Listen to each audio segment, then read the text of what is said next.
অবস্থা খুব খারাপ। কালকে এই গরুর দাম 1,60,000 পর্যন্ত গেছিল। আজকে এই গরু 1,10,000 1,00,000 মূলায়। এই জন্য আর কি কষ্ট। গরু আনছিলাম 2টা। না, এটা দাম এখন আমরা যাইতেছি আর কি। এটা 1,40,000 বদলে বেচে দেবো এখন। বাড়িতে বলছিল 1,60,000 550, বেশি নেই।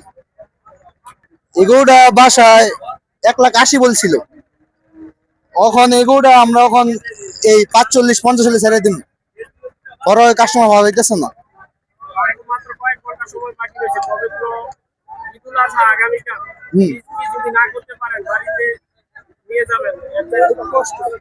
খুব কষ্ট আর কি। এটা আর কি গরু 2টা গরু নিয়ে আসলাম, একটা গরু বেচতে পারলাম না। এটা সারা বছর কষ্ট মষ্ট করলাম, কিন্তু যেটা যে লাভে করলাম এই লাভটা হইলো না আর কি। এটা মনে কষ্ট।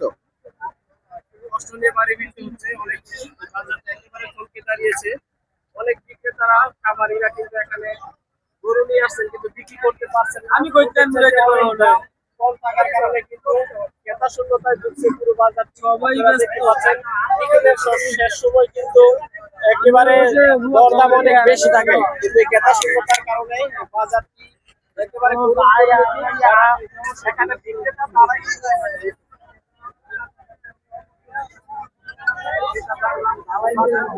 আরে ভাই একটা মস লস না এটি আগে তো কই দিত তাহলে তো হইছিল।